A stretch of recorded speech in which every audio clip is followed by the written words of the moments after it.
All right, good evening, everyone. Welcome to the Mendon Board of Health meeting for Wednesday, April 23rd, 2025. We are being recorded. I will now call the meeting to order.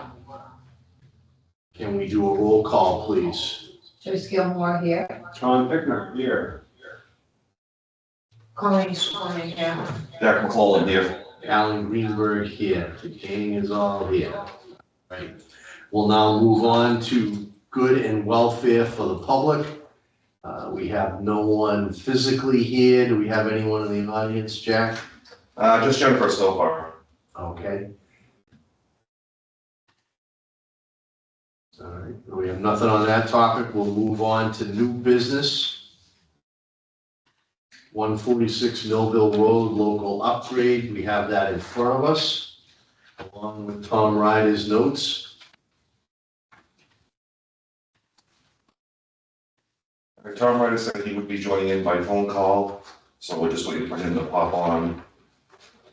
With the 146 Millville Road local upgrade request, Tom Ryder did say the applicant is requesting a local upgrade approval for the proposed septic system upgrade for the above referenced property. Plans prepared by Civil Site Engineering dated December 26, 2024. Title V requires that the soil absorption system have at least a 100-foot setback to a private well. A setback of more than 50 feet is allowed for repairs with a local upgrade approval for a conventional soil absorption system. The applicant is seeking a 76-foot setback from their own well. As this is a repair and the site limitations create constraints to upgrade the Title V new construction standards, I am recommending the approval of the Title V local upgrade request. And that is from Tom Ryder, approval letter dated April 12, 2025. All right. Anybody have any discussion on this? I know the property, but I don't know it well. I went over and looked at it today. Oh, good. Good for you. Yeah, Excellent. I know. I just said, I know the name, Doug Colburn. Yeah. I know that name, so if I get caught looking, he'd know who I was and, Yeah. but nobody was there, so. Her shotgun's out the window. Yeah. Excellent. So, any comments, Joyce, from No, I mean, visiting the site? it is, having And I believe Tom Ryder just joined us. been there, done that, and seen how, it's, you can't do anything else. Hi, Tom, can you hear us? I can. Can you hear me? Yep, we can hear you. We just went over the local upgrade approval letter that you sent in. Yes. Yeah. So there's a lot of soil condition issues over there. So they slid it to the most advantageous area. And they're within 100 feet of the private well, their own private well. So it's a local upgrade. So I think my comment was that they located it in the location where they could find the most soil, but they're within 100 feet. So I think that in its repair.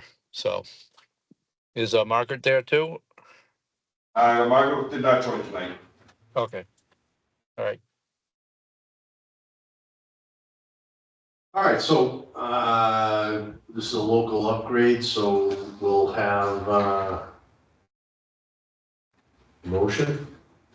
I move that we vote to approve the septic system plan for 146 Millville Road, Douglas Coburn. I'll second the motion based on Tom Ryder's recommendation. All in favor? Aye. John, Alan, aye. We're good to go on that one. hey, Tom. Hi. Yes. How are So you? I owe you guys some well regs. I'm going to reach out to Colleen tomorrow because we were coordinating some of the blasting information into the well regs. So I'll have something more definitive coming up, but I'll give Colleen a call tomorrow. I'm not sure, is she in the meeting tonight? I'm here. Okay. Yep, we can talk about it tomorrow. Thanks a Okay. lot.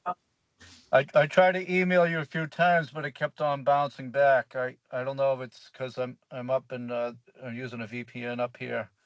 I'm doing some training right now, but I'm actually on the road. I'm heading back tonight. So, um, so Thank you, no worries. I look forward to our conversation.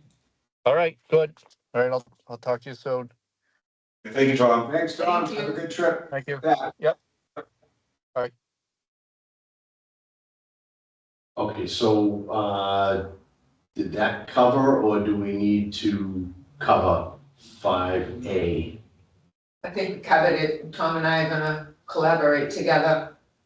And, like I said, we'll include that paragraph. I mean, the regulations are still in the infant stage of getting something done, but at the same time too, I'd like to get something completed.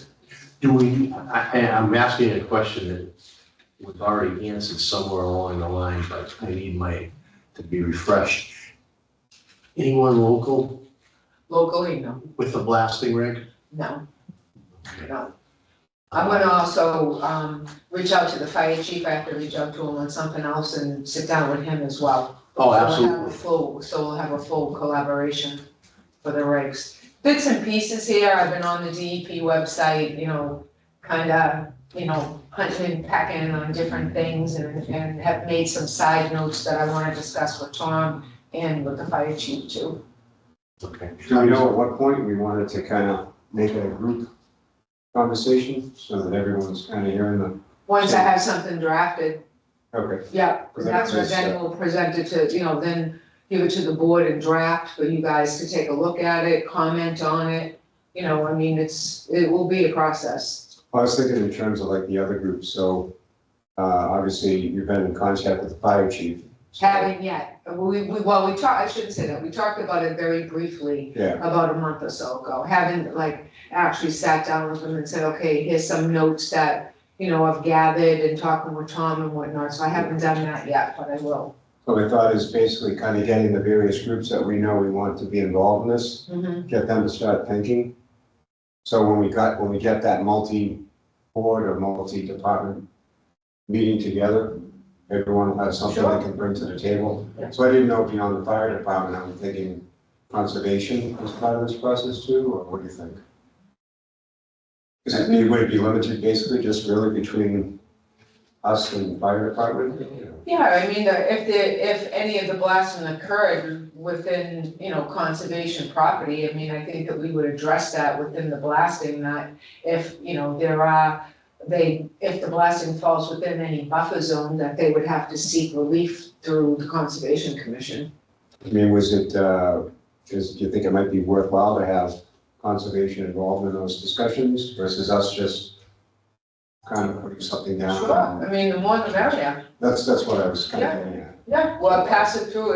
We're a team anyway. Yeah. In the office, with the planning and zoning and Concom, so we kind of already rotate around each other on Okay. different things, and we have our own informal meetings about different things that are going on, and we have discussions, Yep. About any impact, on the Board of Health from planning or zoning or Concom Yep. standpoint, four of us, you are pretty regular as far as discussing different topics and whatnot and Okay. input, because it may or may not impact that particular, department, so we should have open conversation about it. Okay. And I planned on, sorry, Jack, and also, planned on, just Dylan, she's an invaluable resource. Mhm. So was gonna have her take a look at it as well. Awesome. So a big collaboration, really, Yeah. of multiple departments already.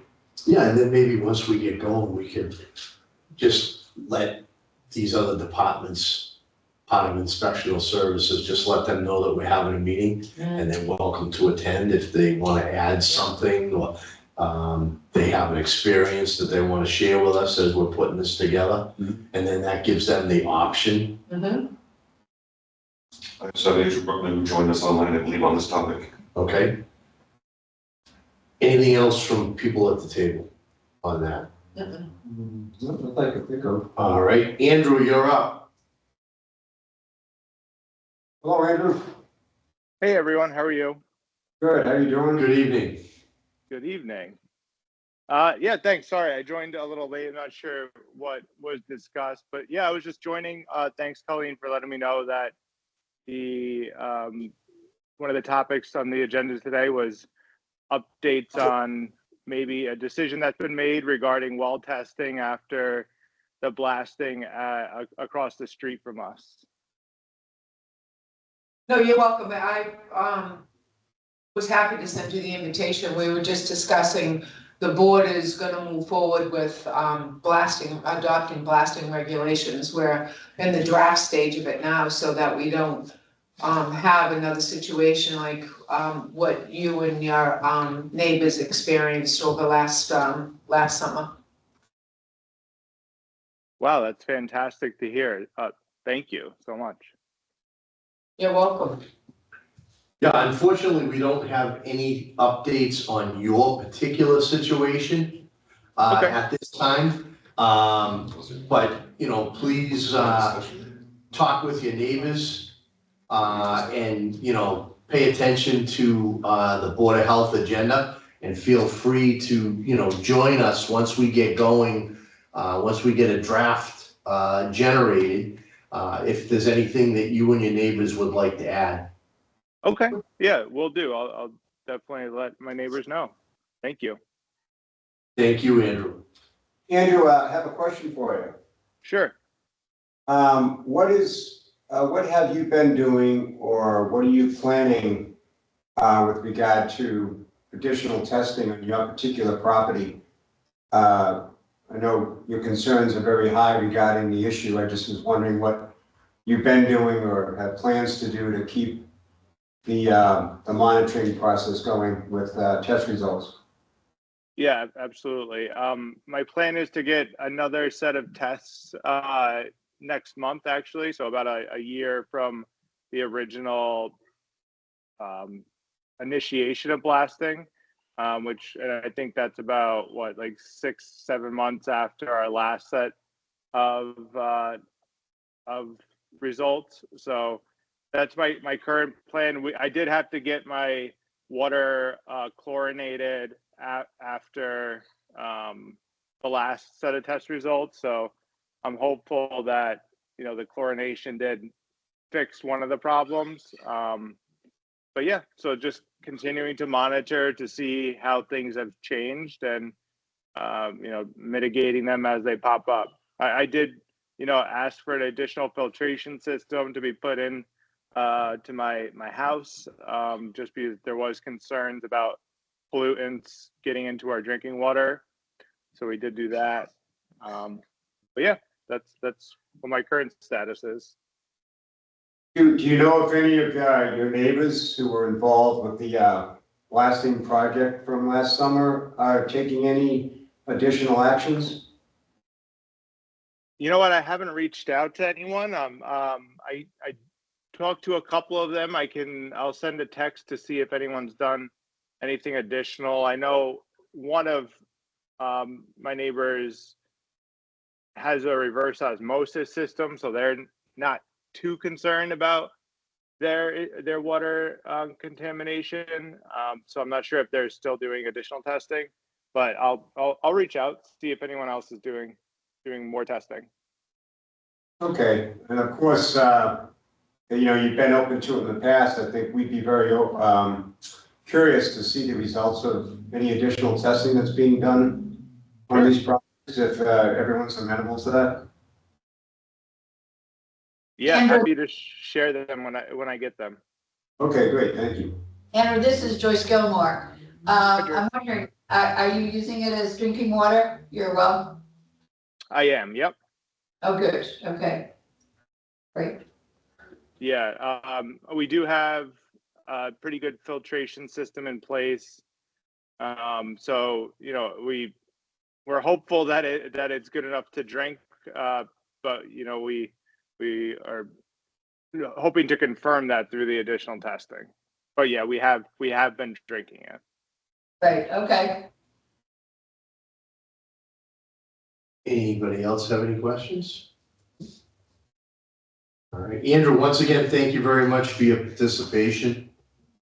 Thank you for the invite, and appreciate your advocacy for for us. Thank you. Good evening. You're welcome, Andrew. Thank you. Bye-bye. Okay, so we're gonna move on to 5B, DEP technical review of Mendon landfill modification request. Discuss with Atlas. And we do have Jennifer Snee and Nathan from Atlas online with us tonight. Hello, Jennifer. Hello, Nathan. Good evening. Hello. I apologize if my kitties jump in. I am at home. I've got one behind me. The other one's running around. No worries. So, on your behalf, we filed the back in the late fall, early this year, we filed the permit modification to work on the reduction of the sampling requirements. And DEP had come back and they requested some additional information. So some of it was just repeating what we put in our permit mod, but just like phrasing it differently or presenting it differently, because some of the stuff they asked for was in there, but instead of to argue, we just made it more upfront. And then they did also ask for additional information from you. So we did submit that, and then they've come back with more requests. Some of this we knew by answering the questions that they wanted about private wells, etc., that it may lead to more work. So we wanted to meet with you to go over the additional work requested, and then also with what we've done so far, and the well repairs that we did have almost depleted what we had for our access agreement budget as well as our permit mod budget. So I know Nate had ran some preliminary numbers last week to try to figure out some of the trends that they were asking for. But with that, that's kind of depleted our budgets that we had, besides what we have set aside for Q3 and Q4 testing. I will let Nate get into the nitty gritty as far as the permit mod. I mean, him and I have talked about it last week, but I will let him get, kind of bullet point this, and I can put stuff in here and there, but he's been in the weeds for this, helping me out with this. So I'll let Nate go over point by point, and I can always interject as needed. Good evening. So the first part that Jen addressed was the additional analysis of some of the results. When we put together the first evaluation, we picked kind of representative chemicals and metals to show that there was decreasing concentrations. They requested that we expand that evaluation to include additional compounds, which, we were able to run those numbers, and they came out fine. They actually supported the case that there was a decreasing trend and that things looked promising in terms of that. The two issues that came up that are really the problem issues that we see now are, the first one, as we had discussed at one of our previous meetings, was the possibility that they would want sampling of the private wells, which that came around as we had expected. And it looks like whoever put together this very well done map kind of helped plot out where some of that occurs. So they want us to sample every private wells within 500 feet of the downgradient edge of the landfill space. I know there had been a question, Tom, that you had sent to Jim McQuaid over at DEP regarding whether or not that was strictly for potable wells or not. I don't know if you've had any response from him to clarify that. No, unfortunately, just for the board's edification and follow-up, I wanted to try to get a confirmation with this testing. Was Jim and DEP looking for testing of just wells being used for potable water, or all private wells on the properties? Because we have a series of wells that exist on the right-hand side on properties that at one time were used for potable water, but they converted to town water a few years ago. Oh, dear, I don't know, yeah. Right. But the private wells still exist on their properties. My understanding is they're being used for irrigation purposes. So I wanted to find out if they were looking for testing for those wells as well, or just ones being actually used, because my thought was, down the road, we used to say if somebody wanted to, say, buy a property or even existing resident, said, you know what, I want to come off town water and I want to use my private well again for potable Drinking, water. right? So I hadn't heard back. So Nathan, I hadn't heard back from Jim on that. And I was actually going to ask you if you might know offhand what you thought about that question. Offhand, if I had to guess, I would say they would request it. Mostly because if the wells, even if they're not being used for potable use, if they're being used for irrigation and anyone is raising a garden that's using that water, plants have a tendency to absorb the metals. So it's a concern that the DEP has, is if there's use for growing crops, then they consider that an exposure pathway, because some compounds are absorbed into fruits and vegetables. I gotcha, okay. Okay, I'm just gonna ask a question if I may. This is Alan from the Board of Health. You said that these wells existed before the houses were built? And before the town water was brought in? Well, the wells at one time were on the properties when the properties were built. Correct, yeah. They were on private, they used private well water, Okay, so are we talking about the Talbot Farm Yeah. neighborhood? those properties. Okay. Oh, and the reason I'm asking the question is my understanding is when that was built, that it was all town water. From the beginning, yes. So Yes. when you said a few years ago, town water was brought in, I don't believe that's how it was. Okay, so it But- always existed.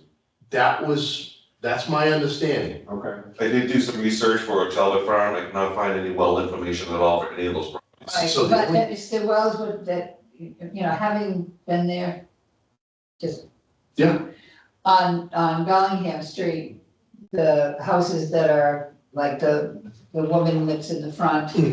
her well, and then the next guy, and probably the next guy to it, it was a new house that was built. Yeah. There, Yeah. so they're using, probably using their well water. Oh, there's no doubt that the other home that is kind of related to that direct property, Right, they absolutely use their private well. Right. I just wanted to make a separation between what you were saying, Yeah. just to make sure that I got it straight. So anybody in that Talbot Farm neighborhood, Okay. which was built in the 80s, 90s, 90s, I think. yeah. okay? Yeah, Anybody that put a well in there, yeah, put the well in on their own okay, after the property was built okay, and had town water. yeah, Probably because they wanted to irrigate their lawn without paying for Hopedale water. okay, So they're for irrigation purposes only. yeah, And to my knowledge, without a permit, yeah, you can't take that water and run it into your house for potable water. okay, That That's is my correct. understanding. You cannot disconnect from town water without the water department approving it and DEP approving it. right. Well, I understand it'd be a process, but it just came up in my mind as a potential scenario. But as Nathan's pointed out, even if it was that way, Mm-hmm. and those private wells were always only used for irrigation, it sounds like there's still a point of reference here where it's being used to potentially grow something that becomes a source of contamination. So it sounds like what Nathan's indicating is even if they were, from an irrigation perspective, DEP would want those wells tested. Okay, I If just they're wanted, within the- yeah, I just wanted to make sure that I understood your statement. Yeah, mine was that I was of the belief that town water came along after. Okay, versus always from the beginning. all right, so I just want to make sure we're not speaking out of turn. Right. But I think the key question is, I don't want to provide false information. so if that's correct, irrespective, the key question is, these private wells that are on these properties, do they have to be tested? Right, and now we'll wait for the DEP to tell us. Well, right, yeah. And Right. so it sounds like Nathan's kind of. Well, and I understand, Right yeah, now, that his belief is they probably would fall into that testing parameter if they fell within the 500-foot distance of the landfill. right, no, I understand what he's saying about the metals. Right. I just want to make sure that we don't give misinformation to the public. Oh, correct, okay. So the timeline as to when these wells and the purpose that these wells were drilled Yeah, and the fact that they can't just plug them into their house to bypass town water, yeah. I just want to make sure that we're not giving any misinformation out. Oh, there's no inference from my perspective that they could just plug in. It'd have to be a process that they have to go through.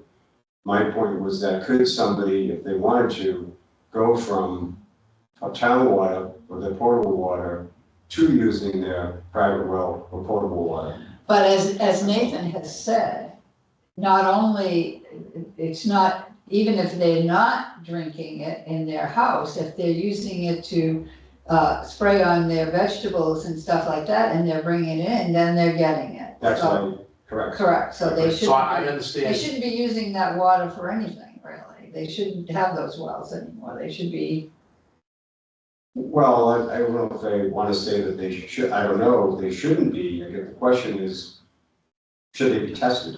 Should they be included in this testing requirement that DEP has put forth to us? That's the core question. right, so we're waiting for DEP to, To Update us. to confirm that question that I posed to them. step to the plate. Right. So, but the houses and the portable water is all on town water.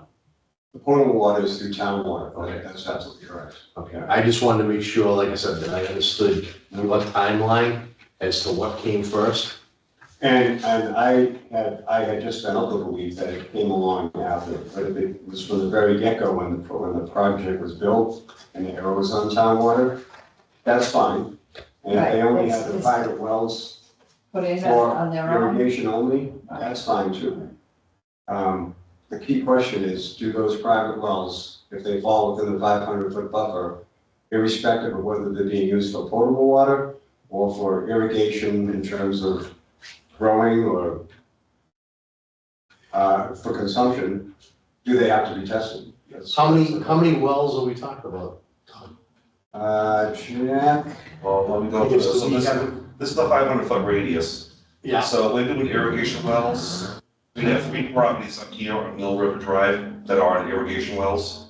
okay, we know they have irrigation wells. Yeah. Okay, thank you. 28 Bellingham is potable private well. 26 private well. There we go, there's 26. This would hit 29 Bellingham Street, 35 Bellingham Street, Those are- 36 and 34 Bellingham Street. Those are the properties that you're talking about, Joyce. So this house would start with Talbot. Here, Okay, then going higher, then we get more into Talbot Farm. Then we hit Parker Road. okay. Next question. The wells that were drilled for irrigation. The houses are all on town water. Correct. So if they're drilling these wells for irrigation, do they follow the normal well permitting requirement? Yes, Okay, so we have all the records yes. of when they were drilled, how deep they Well, are. depending on when they were drilled, but there's on a map called well location, that our Greg Group gave us. Okay, And it pinpoints, actually, I have a. no, that's good. I wouldn't want there to be something omitted. did you make a comment that we did not have any information on well survey? No, is that, I just, with that For Talbot Farm. Talbot Farm, there's no like well, private wells. information on the Talbot Correct. Commons? It's just the whole field water. Okay, so if someone from Talbot Farm, that's town of Mendon land, Town of Hopedale Water, Mhm. if they drill a well for irrigation, do they have to follow the normal drilling permitting process? There is one on Teller Farm that I only saw that does say it's a well permit for irrigation only on Teller Farm. Okay, I didn't look at the other properties. okay. I didn't know if because they were requesting a well drilling company to drill the well for irrigation only, if we don't get informed about the whole well drilling process, because it's not being drilled for potable water, so that it doesn't involve the building permit, et cetera. So I just want to make sure there are no hidden wells within that 500-foot radius that circumvented the normal. You have to look at our well regulations and see what our requirement is for irrigation wells. Yeah, it sounds like there are some wells that were done for irrigation that we don't have data on. Okay. That's what I'm getting from that part of the conversation. Whether they should have been, whether And is the that- irrigation should have been is- involved, that's excuse me. another question. Sorry. Yeah. Is the 500 Yeah. feet included in all that whole area? Is it 500 feet? 1 second. Sorry. That's all right. So I started from the top left first. So I'm starting here from SG1, working my way down from the left. Mm-hmm. So this is SG1, 500-foot radius from this SG1 well. Gotcha. Then moving down, whatever that well location is, 500 feet around that. I follow you. You went well by well. Well by well by well. All right, oh, great, yeah. But this one that has two wells right next to each other, so I didn't put two circles. It's, Right, yeah, yeah, I know, they did that because they were trying, then we're moving up to the right-hand side, right. another one right there, the right-hand side. This is Jen. The SG wells are gas vent wells and then the monitoring wells. So my understanding of this, I think it may be the monitoring wells, but one of the questions that they did ask is, I think that they need us to get more monitoring wells, but Nate can clarify if he thinks that they mean just from the monitoring wells or from the gas points as well. All right, because I only did the monitoring wells and but I do want to point out that on our well permit application, it does ask for irrigation as well. Okay. Do we know how long that's been in effect? Off the top of my head now. Okay.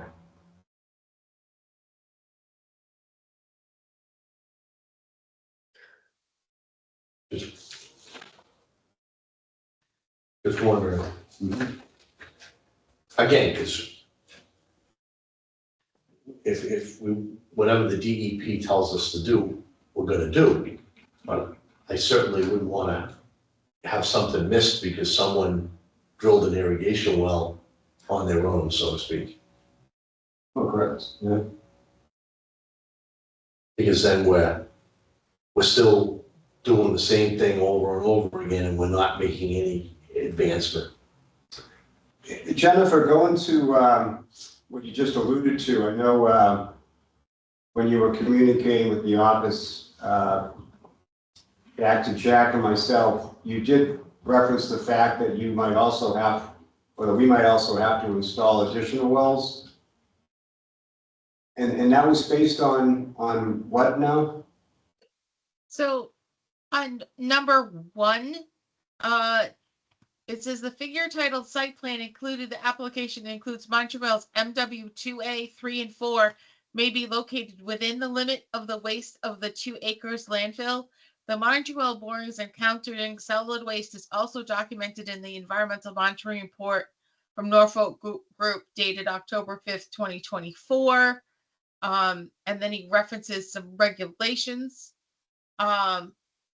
And then he said, therefore, please indicate whether monitoring wells MW2A 3 and 4 are in compliance with this regulation of the requirement.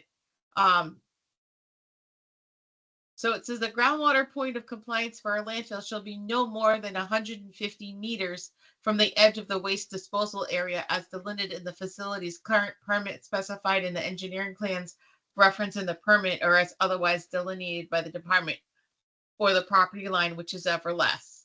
So they're not saying that we need new wells, but we have to confirm the placement of the wells.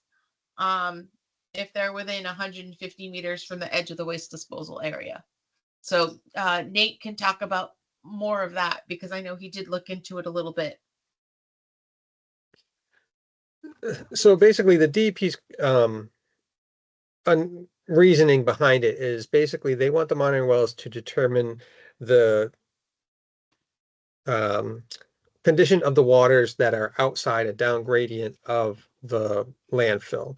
And so by having, if the wells are located within the landfill, what we're seeing is not what's moving out. It's what's sitting under the landfill, and not necessarily what may be moving out and impacting down gradient locations. I don't have a copy of the report that they were referencing, indicating that they documented that when they drilled, they actually saw solid waste in the drilling cuttings coming up when they put the wells in. So I am going on the DEP's information here that based on just the site plan and the information they provided, it sounds like these wells may not be representative. We do still have MW5, which is down near Bellingham Street, which is definitely down gradient.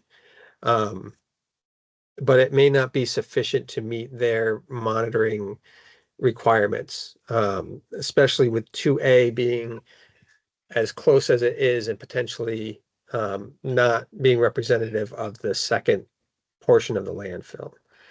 So we would want confirmation from them that those wells are not sufficient.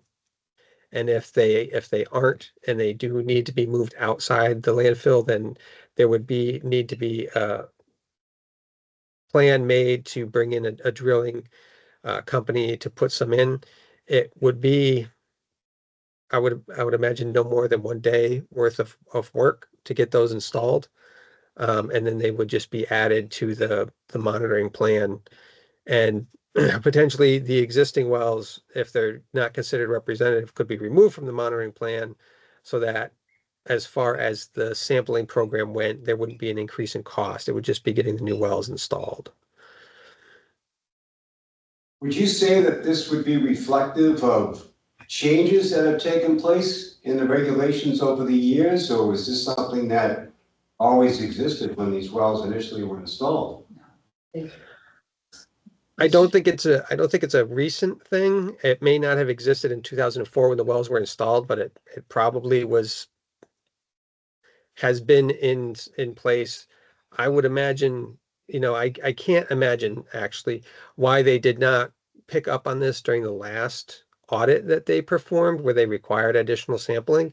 I don't know why if this was an issue, they wouldn't have pointed it out 10 or 15 years ago.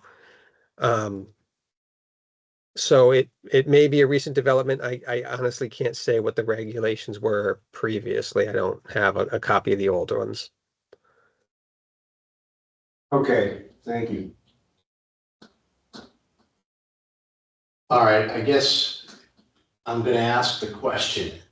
What's the next step? What do we need to do?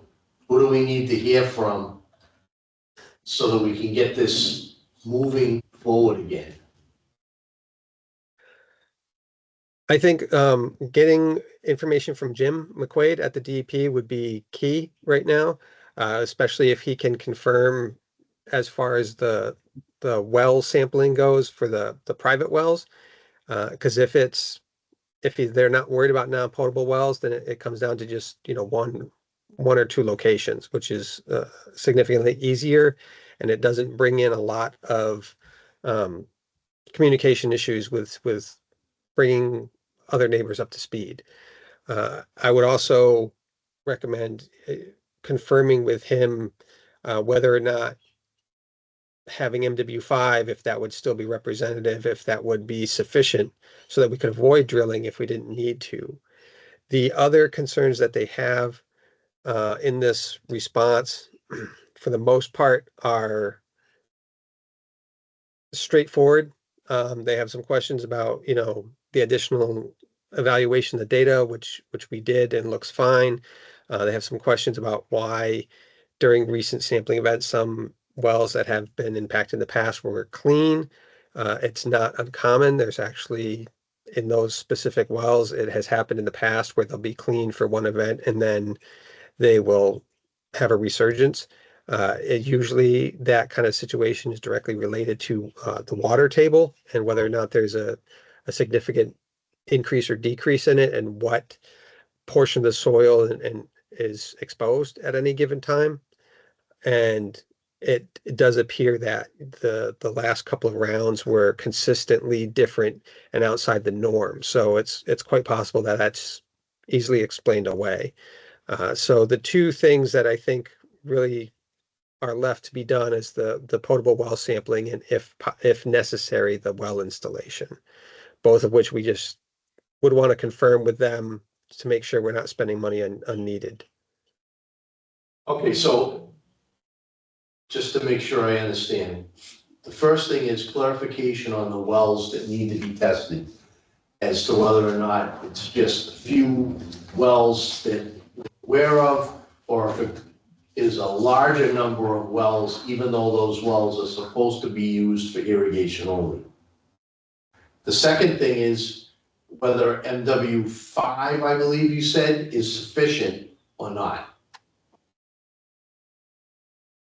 Yes, as a down gradient representative well, if that would be sufficient for them for our evaluation to show that there is not a concern with migration of contaminated groundwater.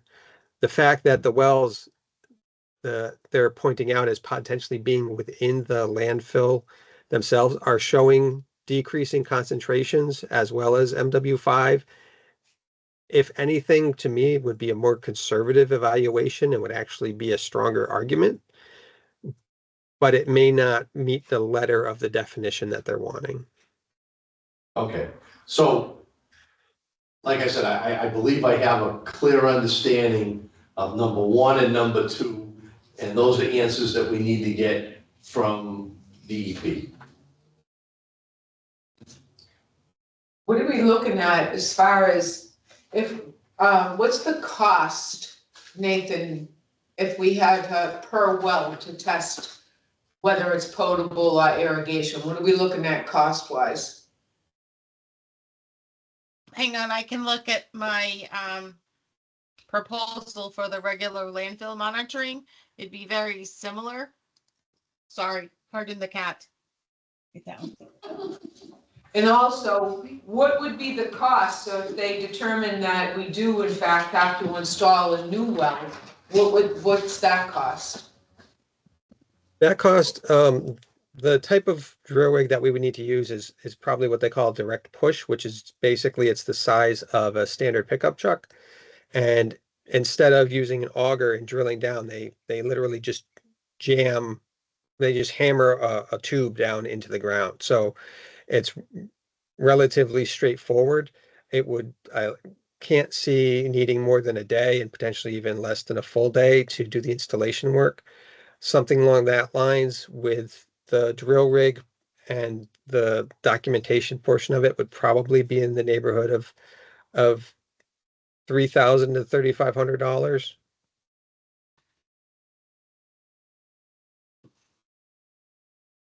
So I just looked up based on the prices that I have for fiscal year 25.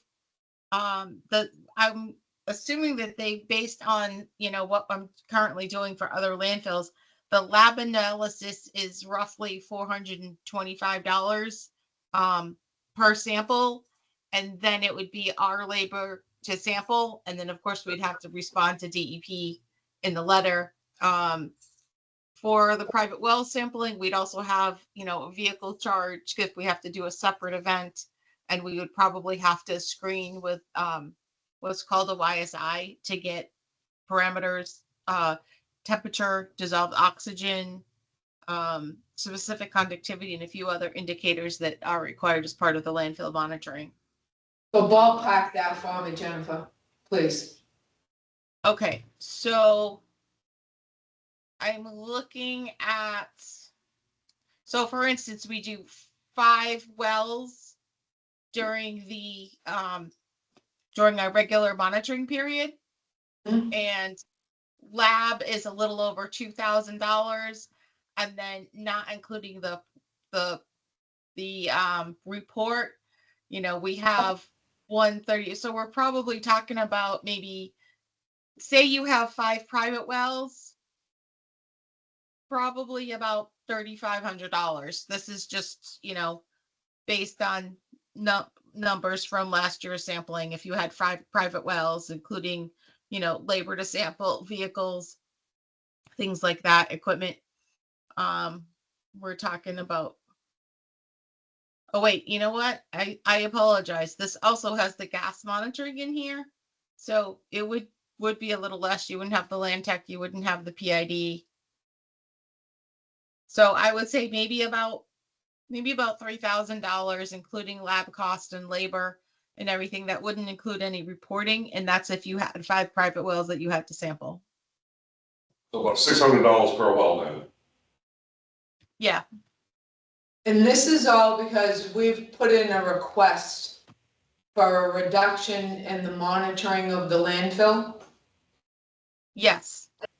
And so with that said, what if the board decided, and I'm just speaking in general, if the board decided that to back off of that and not move forward with the reduction request, what's the actual savings? If the DEP granted the reduction, what is the board actually saving moving forward on the landfill monitoring? Well, right now you're currently doing quarterly gas migration monitoring and semi-annual groundwater sampling. What we did was requested to put this in half. Cut this in half. So we requested to cut back to sampling just once a year for groundwater and soil gas semi-annual. So basically you would cut your sampling budget in half. And then the fiscal year 25 budget, I'm pulling that proposal up right now.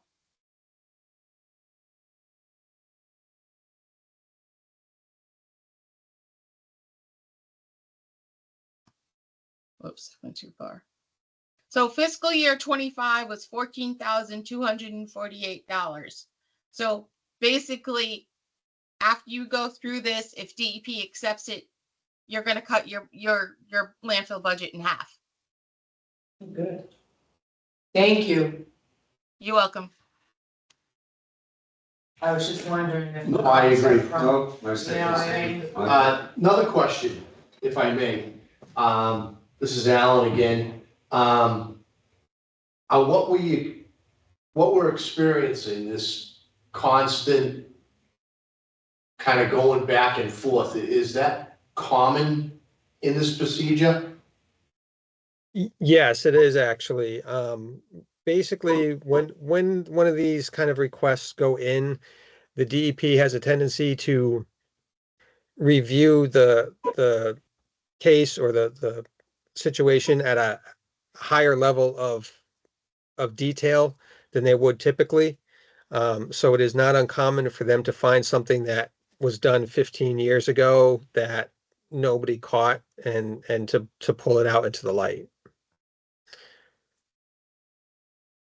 Thank you, because it just felt as though we submitted everything that was requested, and we keep going back with more requests and more detail. So I'm just wondering, it's almost like we're not communicating well. It's similar to the IRS. If they want to find something that they don't agree with, they will. And that's just, it's the similar process. They go through it with a fine-tooth comb. Stuff that may have been okay with somebody 10 years ago, the new person may be more of a stickler for the exact black and white definition, and they may not approve of it. All right, along Colleen's lines, how many towns, or what experience do you have with a similar situation that the town, municipality goes to a certain point and then decides to drop the issue? or a reduction? To drop the issue, it hasn't come up previously. And I'll be honest with you, I'm not sure if they identify these things that they consider shortcomings in the program. I don't know as even if you drop the issue, if they would drop these issues. Okay, Now that they've been identified, they may just want to pursue them even outside of this. So Nathan, can I ask you a question? This is Joyce Gilmore. I was part of the original, when the dump was there and told him he couldn't be there anymore. What is the testing? How diminished has it been since then? Do you know that? I mean, The actual program itself hasn't changed a lot. What's changed is that a lot of the landfills that are in the program are getting older, similar to yours, where the things that we're going to leak, the chemicals that we're going to have kind of come and gone. And so they haven't changed the program, but the landfills need less monitoring these days. That's why they put a 30-year kind of lifetime on these, because they figure by that point, whatever is going to happen has happened. And that was the basis for going forward with the request for reduction, because we kind of hit that 30-year mark 7 years ago. But in conversations with DEP and because of changes in guidelines and actually only, I would say, enhancements over the years and added regulations, monitoring is always going to be a necessity in some way, shape, or form. Yeah. Oh. I So mean, Nathan, oh, sorry, go ahead.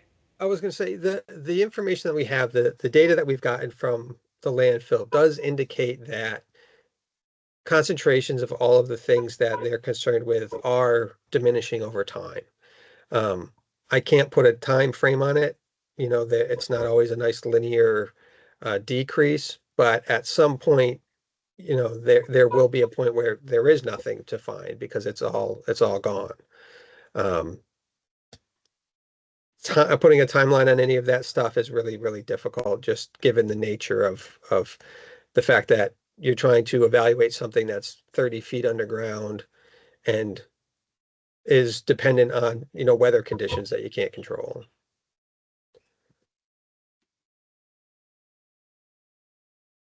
We went up to the landfill. We had the DPW help us with regrading the sinkholes that Greg Root had brought to our attention. And so that's been finished. The only thing that's left was the concern about the catch basin, which the DPW has agreed to help us correct. Is there any concerns that we should have moving forward with that repair? I'm not familiar with the exact details of the repair you're discussing. In general, no.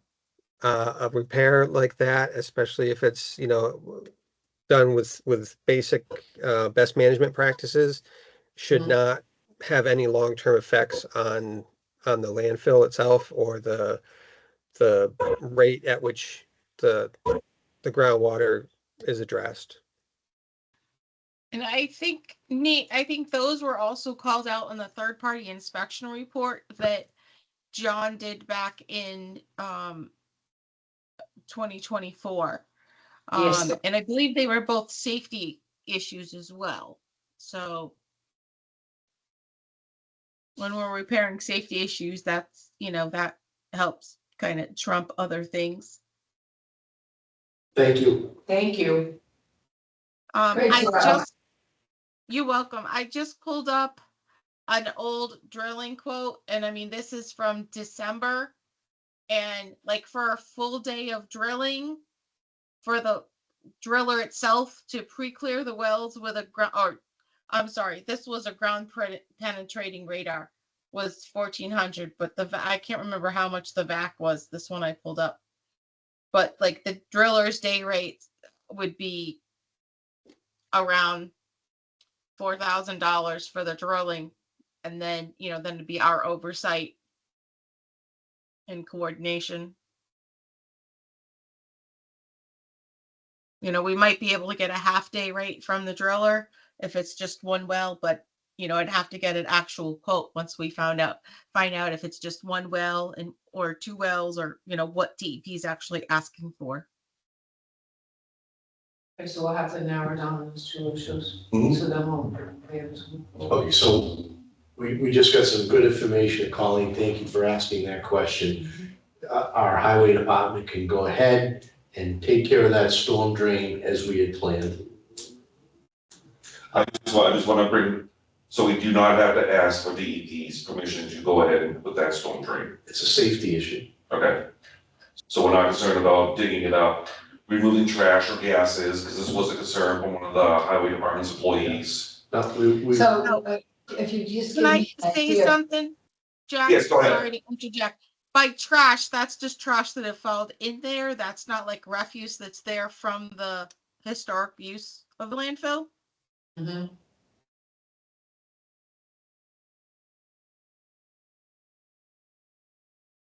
Where is this? It's right up here by T1, the, it's right near the driveway house itself. for the house. Yeah, For the house? yeah. Because, the house should be done by the people in the house, because they, but the catch basin was put in with the landfill closure plan. Yeah, it's our responsibility. So It's our it's responsibility, yeah. okay. The trash, is it trash that's like in the landfill? Or is it just like kind of trash that's like fallen and blown in there? It would most likely be trash that had funneled into the catch basin. It's not going to be anything from the landfill, because the catch basin is, to my knowledge, is outside of where the landfill itself was. It's so close to the house that's been on the property forever. Okay, then I think that would be fine. I know that, different landfills that I've worked on, if they were doing upgrades and then, then if they found refuge, then that, normally we would have to like transport off-site, et cetera, because it was part of the landfill itself. But if this is a different situation, which is why I asked for clarification of the source of the trash. If it's just stuff that's blown in, from stormwater over the years, that's a completely different scenario than if it was like part of trash from the landfill. Yeah, this catch basin is not in the middle of the landfill area. It's on the very outside, not even, I don't even see how it could be close to the edge. It's so close to the house.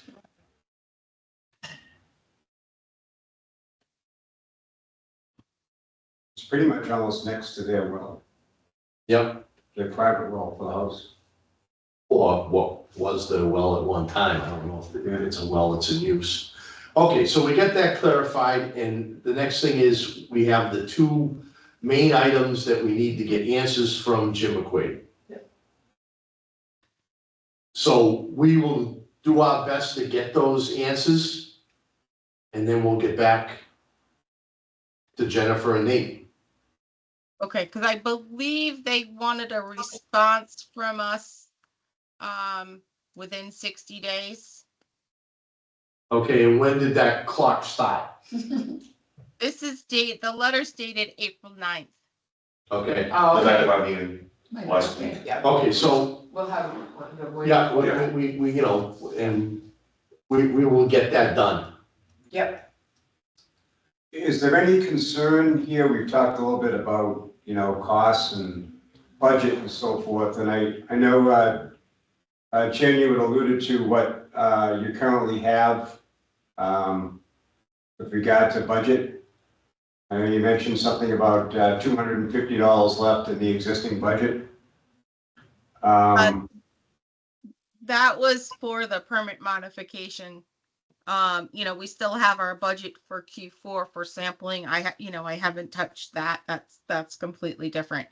But if we, when we go out, when we prepare the most recent, the newest response, and then when we go out to sample the private wells, hopefully we don't have to drill, but if we have to drill, that'll be more. But sampling the private wells, I don't want to do a cost proposal until we know what the scope of work is. I don't want to be doing if this, then that, or give you guys kind of cover scenarios if DEP like scales back or goes back to we need to do irrigation wells or whatnot. I just want to try to wait till we get some answers from Jim McQuaid before I do a cost proposal for the additional work. Okay, Jennifer, when you actually made the statement that Tom is covering right now, you said something about the access agreement? Yes, so we have an access agreement that you guys drafted based on a template I gave you for the 28 Bellingham Street property. Okay. Yeah, Yeah, that was that. yeah, we had it executed by the property owner. So we had some budget for that, and then you weren't sure if you were going to go through with it or not, and I kind of did that on my own time and didn't actually bill you, but then I ended up using that budget for the well repairs that Greg Root had asked for. So. Okay, because we never, to my understanding, we didn't go forth with you to do the access agreement. Our town council took care of that. Correct. So you had asked me for a cost estimate and then you weren't sure. So I just did a template like on my own time and gave it to you. And we never used that budget for the access agreement because you did go through town council with my template. But that money that I had set aside for that, that's what we used for the well repairs that Greg Root asked for. So I didn't have to ask you for more money. Okay, fine. Thank you very much. You're welcome. Appreciate that clarification. Guys, I just want to make sure that Jan, you and Nathan, you folks don't feel handcuffed at all from a monetary perspective. No, What they need. no, absolutely. Unfortunately, on our end, we need to go to the powers to be to access the money. This is the perfect scenario for a reserve fund transfer, unforeseen, unanticipated, Okay. meets the criteria. So we appreciate you giving us some numbers so that we can kind of prepare the authorities who handle the money. Okay. And then, I would say, we certainly can budget and coordinate reaching out to the homeowners to coordinate, but it would be better if somebody from the town, broached them first about sampling their well and, whether or not town council wants to put in access agreements in place or not. But I don't want them to be surprised if we call and say, we want to coordinate sampling of your well on behalf of the town. Absolutely. Agreed. We can take care of that on this end. All right, so first thing we need is some clarification, and then we'll know what we have in front of us. Any other questions for Jennifer and Nate? Nope. Thank you very much. Yeah, thank you folks for taking the time again to go through this. It's an ongoing saga, it sounds like, for a while. Very helpful. Yeah. Much appreciated. Welcome. And I know it's a lot right now, but after we go through all these, jump through all these hoops, if they accept it, like you said, we'll be spending more money now up front, but if they accept it, we'll be cutting your budget in half. Yeah, That would be great, yeah. after all these years. Yep, Spend a little to make a little. That's right. yep. Okay. All right, so good evening. Thank you so much. All right, You're thank you. welcome. Have a good night. And, you. once you hear Thank back you. from Jim, feel free to reach out. Absolutely. Thank you. Okay, thank you very much. All right. Thank you. Have a good night. You as well. You too. Same to you. Bye-bye. All right, we'll move on to Board of Health admin updates, please. So last Tuesday, Chairman Greenberg and I met with the FinCom committee to review the enterprise fund for the solid waste recycling account. Basically, it was just a rehash of what we already discussed with the budget committee, the FinCom and select board. Yeah, no discussion as to a actual number that was gonna be on that account. It was pretty much a formality. You want to provide an update to that? I am gonna provide an update. So Tom and I spoke yesterday, and I invited Jeremy to come over to explain to Tom what the meeting was about, and I brought up what that number that they were looking for to fund the enterprise fund would be, and he said it would be the expense account money, what would be asked for.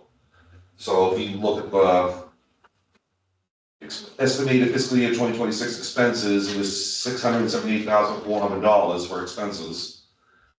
But after further discussion, we're gonna raise it to $680,000 even, and that's gonna be the number put forward to a town meeting. Okay, yeah, because we had, I know I had it in front of me, we had that sheet. And I thought that, there it is, I thought that 680 was the number. Yeah, okay, 68306 that we had talked about. That would be collections, Okay. but it'd be the expenses, the red number just above it, the 678,400. We're raising it to 680,000 even, Just to round it up. just to round it up. Okay. That makes sense. So that's the cap. Like I would say so, yeah. Okay, But this go around. right. Okay. Further discussion. Me and Tom were talking about the senior discount for senior trash. And I just wanted to bring to everybody's attention. It went up 9% this fiscal year for fiscal year 2026. But next year, it's gonna go up another 10%. So that's gonna go from 628 to 690. So that's an additional 62 accounts for seniors. And from 27 to 28 fiscal year is gonna go up 7%, so that's gonna be another 45 seniors. Those boomers. Yeah. No, you knew there was a trend. Yeah, and, it's, and, it's also the potential part where it could at some point fall off. The other way, Mm-hmm. but in the near future, we're looking at some percentage increases in that category. So it's, it's gonna give us some information moving forward as we, our last meeting was really the first time we talked about possibly modifying this program to stay in line with what would be fair and reasonable to the whole community. Mhm. So it's kind of giving us some data points to think about. And just as an added note, since the last meeting, I did find that at one time, our current guidelines that we put in place for the program, prior to 2015, there was a guideline in there that existed that, for whatever reason, was removed as a requirement. And what that guideline was that the household could not exceed 2 people. That existed in the early days of the program. Somewhere in 2014, the board didn't include that in the new set of requirements. When the program that was when it was kind of adjusted to some other things. We didn't keep that requirement. So that kind of opened it up a bit, even though you may ask, maybe on the form, how many in the household, we took away the requirement of just 2 people. Because there have been concerns about applications coming through that have households of 4 or more people in them. Well, I can understand how, in some cases you could have a senior couple that has to take guardianship of a grandchild. Yeah. Or may have an adult child that has to return home for some reason. Obviously, situations like that aren't planned for. Correct. So I could see how the household number could increase Oh, yeah. in a senior household.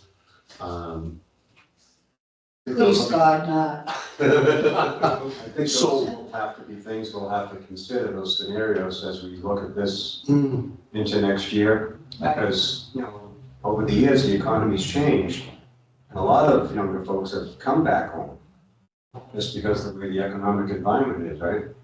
But you still have a 65-year-old individual who's primary owner of property, and they have, you know, Then, So- yeah, they may not be able to live by themselves any longer, and their family wants them to stay in their home. There's that too, and right, Next yeah. thing you know, there's 4 people in the household. Okay, so, the two main reasons that I think we kind of talked about as the basis for the program was, so to give something to the 65 and older community, right? As a reward, plus the fact that we believe they generated less trash. correct. Right, So that becomes now question mark. Right. well, you know, just from our standpoint, we don't put trash out every week. And I'd be curious how many Because- others, We Oh, don't that- have enough, you know, we have a special container in the barn that we bring the trash from the bathroom, the bedrooms, the kitchen, Yeah. put it in that big thing, and if it's not enough, it doesn't make sense for him to stop and pick up that little bit, so we just don't do it every week. Right. You know, but I'm who I am, and I'm very conservative, and, you know, our recycling is, Right. you know, so. But I'm thinking, you know, everybody, you know, most people in my age brackets, let me say, should probably be doing the same. I mean, you know, and a lot of women live alone, they've lost spouses, and, you know, so. We've already fixed the rates for 2026, They are set. right? So this is something to think about next, before we hit 2027. Right. Like other things, sometimes over time, when you go to simplify an application or something, a detail may not make it Get onto there, that new get there, application, right, so yeah. it's very possible how that yeah, requirement got omitted. But it does reflect what the original reasoning for the discount was. That, you know, definitely played a part, I'm sure, in the discussion when the discount was created. Jack also had an interesting stat he gave me yesterday in a conversation with regard to the numbers on the applications, right? Well, based on what he showed us from last week's meeting, he presented this chart yes, here to yeah. us. Yeah. So since then, Jack, I'll let you take it from here. All right, so up here is what actually I am expecting, in true to form, what I'm expecting. But as I was thinking about it, I have roughly 55 seniors that were on the account last year that have not sent in their census or form right now. Right, So I basically transferred them from senior rate to standard rate, which was gonna change the numbers, and as you can see, it raised it by $11,000. So I'm gonna be mailing out roughly 577 senior citizen discount bills instead of the 628. So I just want people to know about it until I get the forms in with the census. It is what it is. yep, So you said 577 is what you're anticipating? Is what I will be sending out, but I'm expecting 628 to come back. So it's quite possible in that process, once the seniors get their bill, and maybe they realize they didn't put in an application for the senior discount, Jack's gonna start seeing some paperwork flow in. And I just do a bait and a bait and a bait and a bait and a bait. Okay.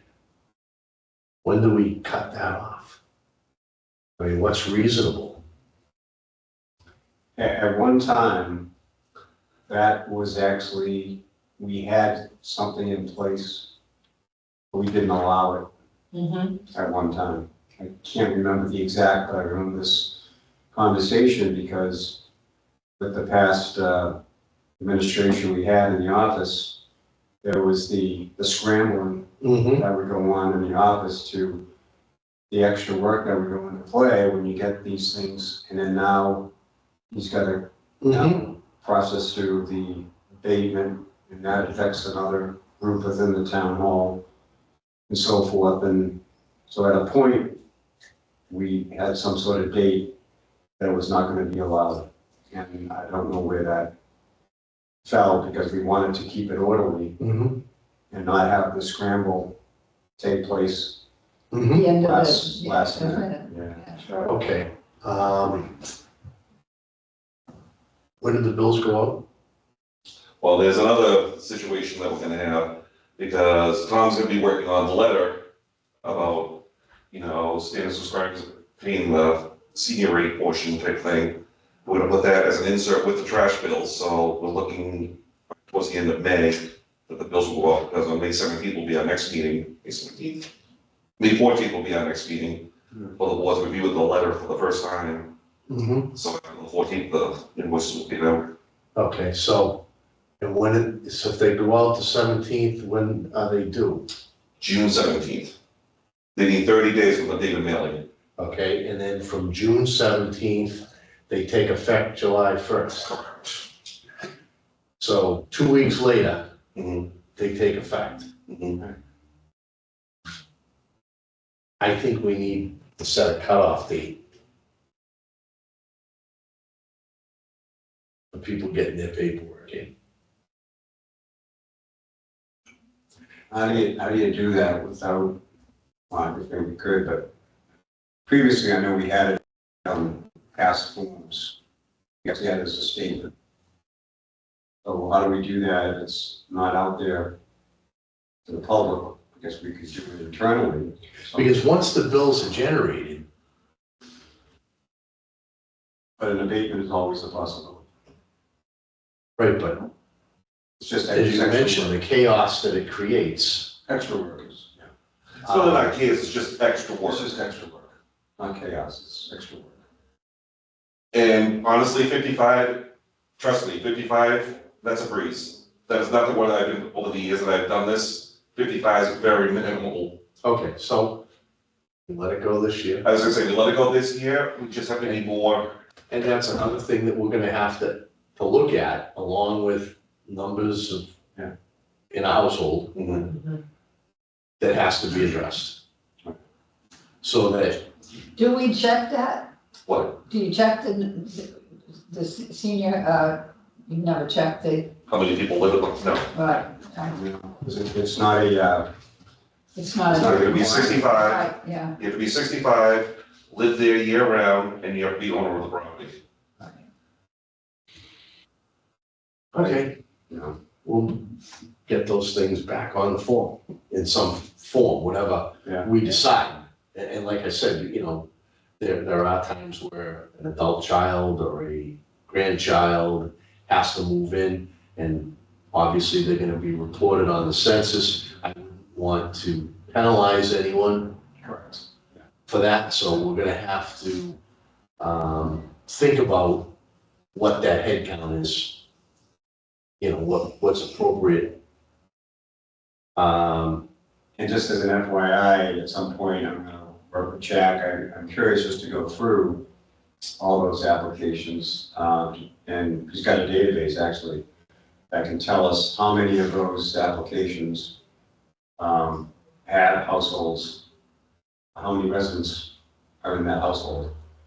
So I'd be curious to see percentage-wise of the 600 and whatever that we get, how many actually fall beyond, say, beyond 2 or beyond 4, just to get an idea. Yeah. Future data research. Okay, Good job. moving on. Next one I have is amended private well regulations, obviously. Tom goes on, he doesn't have anything yet for us, but he's working on them. The next topic is the annual town cleanup event update. I spoke with Dan Byer. We have a new count of 39 people. I believe that's what's higher than the last time. 39 volunteers. Yep, that's good. And I've been seeing yellow trash bags on the streets. I saw them too, I said, yeah. Yeah. Yeah. I know they ran out of, an email thread this morning that I made you aware of, that they actually had run out of the yellow bags up there at the Custom Home Realty. And we're looking for some more. They had a back of the purple ones. Yeah. Which I don't think maybe were as big. Yeah, I've seen a few out on the street. Yeah. There's two or three on Blackstone Street at the bottom, and I saw a couple on the Mendon-Upton line. So I was able to get a, John Dudley down the highway had a big box of U-line yellow bags, so I grabbed that, brought that up to Custom Home Excellent. yesterday, so now they're restocked Good, excellent. with that, so. Thank you, Tom. You're welcome. Thank you. Appreciate it. Yeah. That is my update. Health agent updates, please. 67 Hatchford Ave West, this was the issue that we had with the well. John Gibson actually found a well cover and he donated it and he placed it on the well. I know there was some concern, I spoke with Dave Dallin about the grade of the well, he said that it's normal. And now with the cover on it, it'll be less likely that anything will get inside of it. Dave is gonna go up there next Monday or Tuesday, he's going to clean the well out, he's gonna sanitize it. Then we have to wait about 10 days before we can test the potability of the well. So we're working with Amy down at the senior center as well. As a matter of fact, I bumped into her on my way in. And so she's aware of it because she has some funds available for the property owner to pay for Dave to clean and sanitize the well and then for us to test the well afterwards. I also contacted Central Mass Housing Alliance. It's an organization that has funds available for income eligible individuals for housing assistance. And we left them a message the other day. They haven't returned the call. I plan on following up tomorrow. They may be able to help us with, if we have to move that line, there may be funds available for that. Also reached out to John Erickson, and him and I are gonna go down there, take a look at that garage, and there may be funds available for, to do something with that garage. I went down and spoke with the property owner today, and I advised her of this because they're not drinking the water, but just in case, once Dave cleans it out and he sanitizes and everything, they can't consume it for 10 days until the well is tested and then we determine the potability. But she said they do not use the water other than for, bathing and washes, and the clothes and whatnot. I inquired, there was quite a bit of furniture out on their front yard. The junk man came a couple of weeks ago, he took exactly half of it. So when I spoke with her today, I asked what the plan was for the other half. And the junk man's coming back, which I plan on following up with him tomorrow, or her tomorrow as well, to make sure that that's the case. I guess a family member has since moved into the dwelling, and that was the family member's belongings that couldn't fit into the house. So she's very, very appreciative of, the community effort to help her. And so hopefully, with the Central Mass Alliance, I'm also gonna talk to them about if there's any assistance to help her with the cleanup in the back of the yard too. So we have a few moving parts there, that we'll be working with, her and the other, departments to hopefully get her some potable water. So it sounds like that, I know the discussion we had previously about the potential need to build up that well is no longer an issue. No, Dave said that's how they are. Yeah, because I asked him about that specifically, and he said no, and now with the cover, so thankful to John Gibson too, for finding a well cover and actually donating it to the resident. Just send a thank you letter, John, for that. Yeah. Yeah. Yeah, that's huge. There's a lot of beavers in that water up beyond them. Oh, yeah? Just saying. Emerson Street, the fence, that parts of that fence have come down. There's some issues with some of the debris blowing down onto Emerson Street and some of the properties, impacting some of the properties, so spoke with the, property manager, and made her aware that she did follow up with North Smithfield Fence, and they have a repair date of mid-May. So we're gonna, establish communication with her and a rapport, so we'll go back and forth and we'll stay in communication with her for that. Awesome. 32 Bates Street, this was a, septic concern. The property owner came into the office and spoke with Jack and myself. Apparently, when the, on-site system was upgraded, a few years ago, there was a, the old system wasn't completely abandoned and a pipe was left, so the upstairs bathroom was actually going into the old system. So we contacted, Stevie Donatelli, went up, took a look at it, confirmed it, met with the property owner on site. And then the the installer, was also notified, and he went up there and met with, the property owner as well, and they've come up with a plan to, fix that. And that should be happening probably mid next week. The property owner came in to thank everyone for their prompt attention to it, and provided him with, just peace of mind. So we'll be working, I spoke with, Stevie yesterday, and the, installer, who's Roger Belanger, they'll be meeting next week, and Roger will be correcting the issue.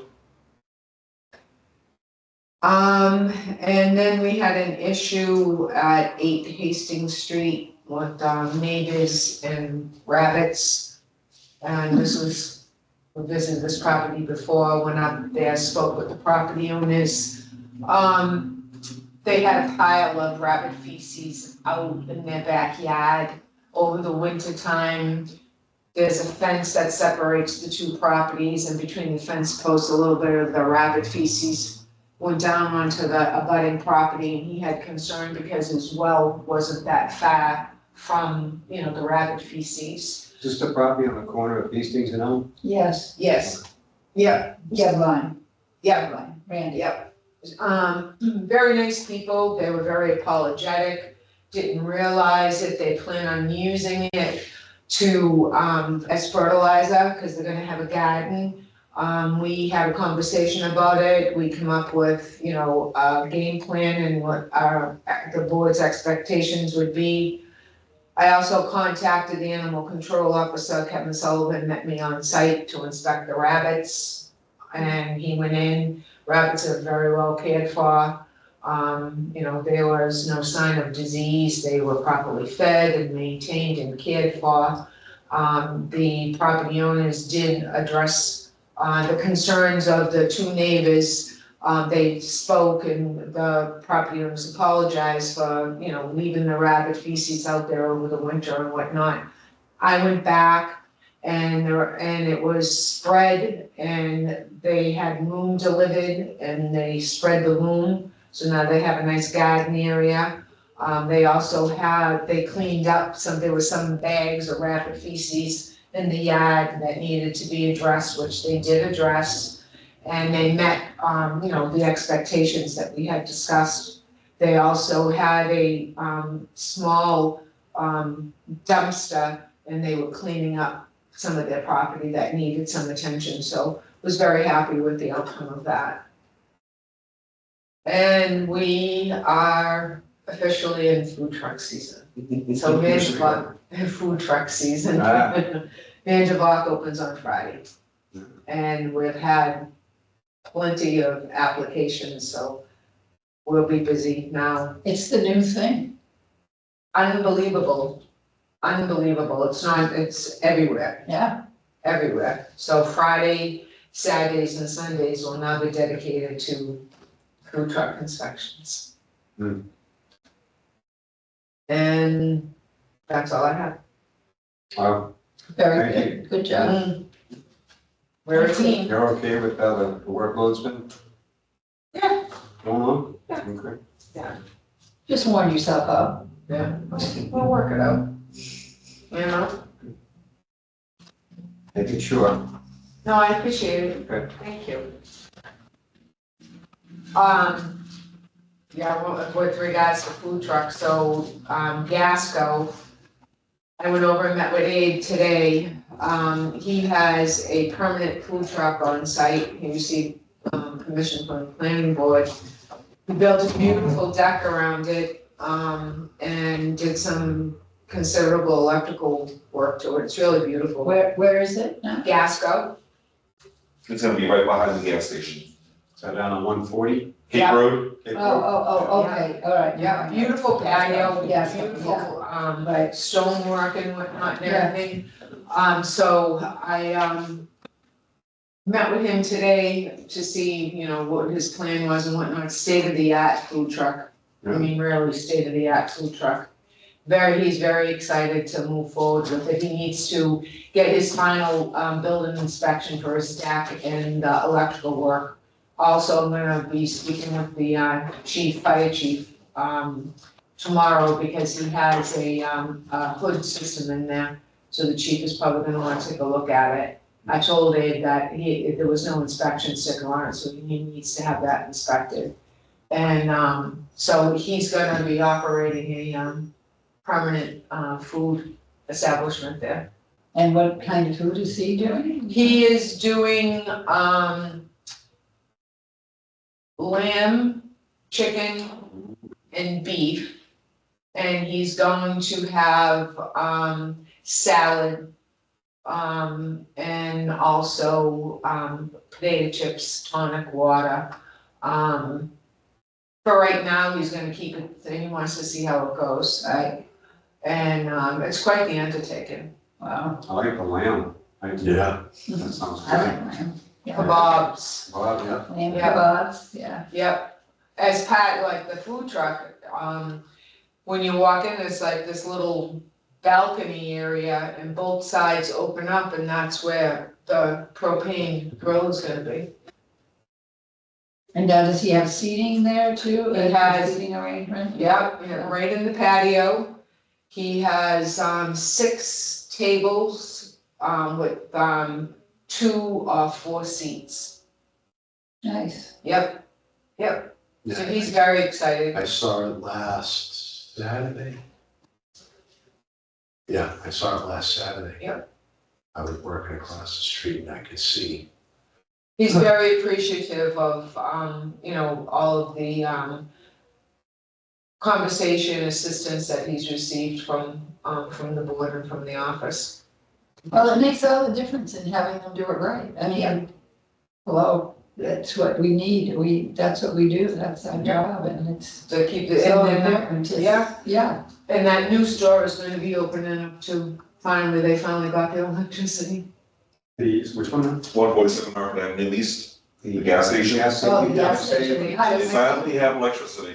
keep wondering, when are they gonna open? I go by and it looks like, oh, they're open. I say to myself, and I get by it and no, they're not open. Yep, so, Just before Memorial Day, they said? yep, yeah, he reached out to, us, Yesterday. yesterday. So we shot him back an email and we'll be Checking doing it that, out. and Southwick is open. So what's their target? That use is, Just before Memorial Day, they said. From Memorial. Yeah, And the target for the that food truck setup, that gas room? he's hoping around then too, but he's not rushing it. He said he wants to take his time and make sure it's right. Just preparing my taste buds. So is he, because that, he's, Hey, you should have come to my house for Easter. yeah, yeah. So does Galliford have a tree farm? Food truck?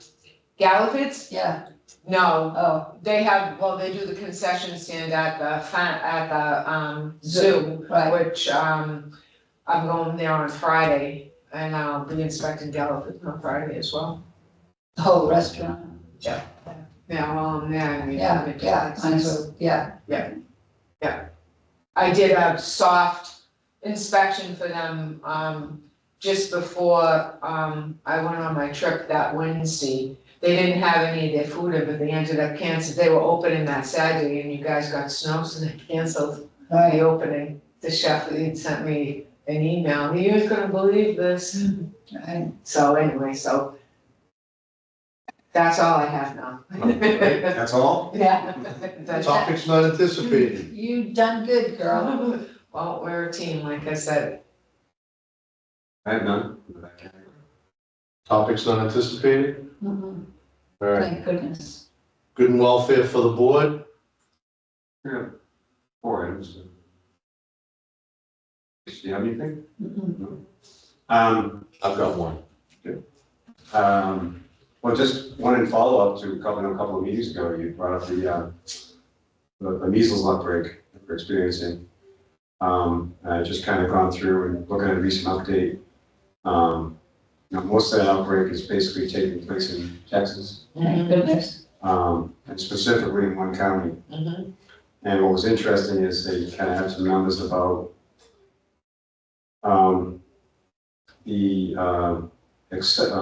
what do they say, the exceptions to the approval for exception from vaccination. And they do this based on the kindergartners level age going to school. And it's interesting in that particular county, it's like an 18% rate of young school children going in that have submitted an exception to getting vaccinated. Mhm. So, whether or not that plays into this or not. Oh, that does. I'm sure at some point. That is absolutely true. So what we don't know is, it seems that most of these cases are unvaccinated. They say unvaccinated school age. Now, that could be first, second, third, fourth, fifth graders, but that will eventually play into. Adults as well, by the way. And adults come into play. Right. So I just thought that was interesting. We've been very lucky in this area. There are none in Massachusetts. That's because we have two brain cells that hit come together at the same time. And just in general in New England, as a whole, there's only one right now in Rhode Island, one in Vermont. And they say that in order to prevent these outbreaks from a measles perspective, you want to see 95% of your population or better vaccinated. Absolutely. So we have a very high rate of vaccination here in Massachusetts. What was also interesting, was down in Texas. Theirs is 94.3, so it's close to that. So it's just kind of interesting. Even though they have that high rate, it might just be because this outbreak is so condensed to one county that maybe it's stepping outside that vaccination level. It can help skew the.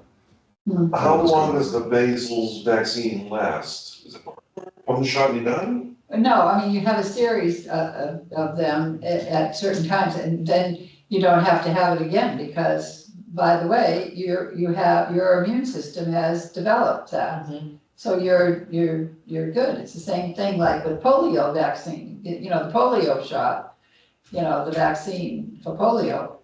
I mean, we have no polio anymore. I mean, rare, yeah, knock on wood with this Kennedy there. But I mean, you think about it, you think about all the vaccinations that people never got, and so many bad diseases that they died for, polio, I mean, it's crazy, but the vaccines work. They give you an immune that builds in your body and it doesn't dissipate. Some things do, that you have to have another shot down the line. Yeah. But as an adult now, I mean, you don't have to have a measles vaccine or. No measles booster or anything? No. And this specifically with regard to the measles, it's a 2-dose. Right, Measles, you get when the little kids have it, Right, look, yeah. right, when the babies. You have that. Yeah. So it just, unfortunately, it's interesting, they had a stat where, and this is where the COVID pandemic plays into this. Right, Prior to that, in 2019, 2020, the national average was over 95% across the country. right, afterwards, using 23, 24 as a first metric, it dropped to 92 point something. And I think that a lot of that has to do with what happened during the pandemic, the information that got out there, the resistance to the vaccine regarding COVID, and then the conversations that ensued that went into general vaccine discussion. Right. That a lot, part of that misinformation and a lot of that, maybe a lot of hysteria that went around with that. I mean, I understand the COVID thing specifically, how that created some unrest and nervousness because of the way it came about as an emergency use authorization type of thing. A lot of people had concerns that it may not have gone through the actual usual testing processes to get. It was too fast. Yeah. So I understand that, but I think then discussions went into other vaccines that we know are so viable, have been proven so viable. Right. And then now you have a creep of things like measles and. And I mean, unfortunately, the person who's in charge of that now is going, beating around the bush. Well, yeah, maybe it's okay with the vaccinations and stuff like that. I mean, that is crazy because he's beyond the problem. So that was all I had on that topic. I came across something interesting. Every now and then I go up on the mass.gov website. I came across something that was interesting you folks may be aware of. That there's something out there called the Maternal and Child Health Block Grant. It's actually a program that actually is referred to as Title V. It's actually the nation's oldest federal-state partnership. It started back in 1935. And I think most states, if not all states, have some variation of this partnership. So it's been in existence here for at least over 75 years. And what they do, it's kind of pretty cool. It's administered by the U.S. Department of Health and Human Services Agency, which may give pause for concern and adjustments to that type of program, but and Health Resources and Services Administration, which is the HRSA, and in Massachusetts, it's the Massachusetts Department of Public Health. So those agencies coordinate. And what they do, the purpose is to create creation of federal-state partnerships to develop state and local systems to meet critical challenges facing women, children, and families. The challenges that Title V federal-state partnerships currently address include reducing infant mortality, providing comprehensive care for women before, during, and after pregnancy and childbirth, providing preventive and primary care services for children and adolescents, immunizing all children, reducing adolescent pregnancies, preventing injury and violence, and meeting nutritional and developmental needs of mothers, children, and families. Mm-hmm. So I thought that was a pretty cool Right. thing to be kind of aware of. Right. Put it out there to the public, Yeah, I've heard of Title V grants, you know? different things, but I didn't know if we had ever investigated it. So it was kind of cool. The other thing I had, I just wanted to mention, I don't know if everybody here got the email on it. This is kind of a nice compliment from the Department of Public Health. We got this back on April 9th. Just real briefly, to dear local public health staff and boards, on behalf of the Massachusetts Public Health Council and the Department of Public Health, thank you for the incredible work you do every day to keep our communities healthy and safe. Local public health is where so much of the real work happens, and is often the work that does not make the headlines. You are the ones making sure families have access to vaccines, the housing conditions don't make people sick, that overdose prevention tools get into the right hands, and that schools have support when mental health tools grow. You're the first call when a crisis hits and often the last to get a break. We know this work is not easy. It takes persistence and a deep commitment to the people you serve. We see that and we are grateful. We are proud to be your partners in this work. Massachusetts is stronger because of your leadership and your care. Thank you for being there for all of us. Warmly, the Massachusetts Public Health Council. So there you have it, folks. Very nice. Yeah.